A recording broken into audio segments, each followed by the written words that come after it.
மேல்மலையநல்லூர் கோவிலில் ஒரு அம்மா சாமி ஆடிக்கிட்டு இருந்தாங்க, கொட்டு மேள தாளத்தோட. சரி, இவங்க என்ன தான் பண்ணுறாங்க பார்ப்போம் அப்படின்ட்டு நானும் பார்த்துக்கிட்டு இருந்தேன்.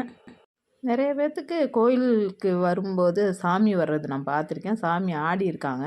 ஆனால் இந்த அம்மா கோயிலுக்கு வந்து சாமியை பார்த்து சாமி ஆடுற மாதிரி தெரியல எனக்கு.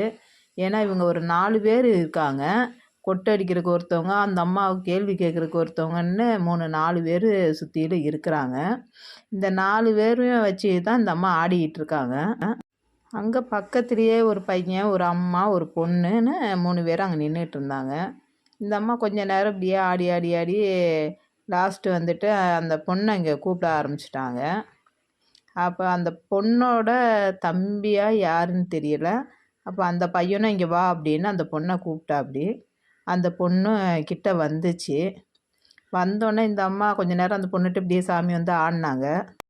வந்த பொண்ணுக்கிட்ட அந்த பொண்ணை நிற்க வச்சுக்கிட்டு, நான் கேட்குறலாம் தருவியா, இனிமேல் நீ கோயிலுக்கு வருவியான்னு நிறைய கேள்வி கேட்டுக்கிட்டே இருந்தாங்க.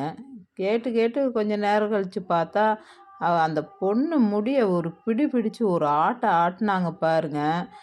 அதுதான் ரொம்ப எனக்கு கஷ்டமாகி போயிடுச்சுங்க. எதுக்கு வந்து அந்த மாதிரி ஆட்டினாங்கன்னு எனக்கு இன்ன வரைக்கும் எனக்கு புரியலை. ஒரு சாமி வந்து ஆடுறவங்க அருள் வந்து வாக்கு சொல்லுவாங்கன்னு தான் நான் கேள்விப்பட்டிருக்கேன். முடிய பிடிச்சி ஆட்டுறதெல்லாம் இப்போ ஃபஸ்ட் டைமாக தான் நான் பார்த்துக்கிறேன்.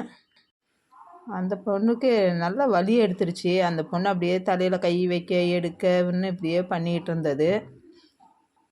ஏன்னா அந்த அம்மா அந்த அளவுக்கு பிடிச்சி நல்லா ஆட்டிட்டாங்கங்க அந்த பொண்ணு முடிய.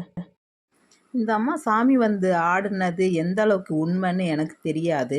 ஆனால் இவங்க ஒரு தொழிலாக தான் இதை செஞ்சுக்கிட்டு இருக்காங்கன்னு எனக்கு நல்லாவே தெரியுது. இது தெரியாமல் நிறையா பேர் அந்த பிள்ளைங்களை அந்த மாதிரி கூட்டு கொண்டு போயிட்டு அந்த பிள்ளைங்களை கஷ்டப்படுத்துகிறாங்க. தயவு செஞ்சு இன்னுமே யாரும் இந்த மாதிரி கூட்டு கொண்டு போய் அந்த குழந்தைங்களை அந்த மாதிரி கஷ்டப்படுத்தாதீங்க.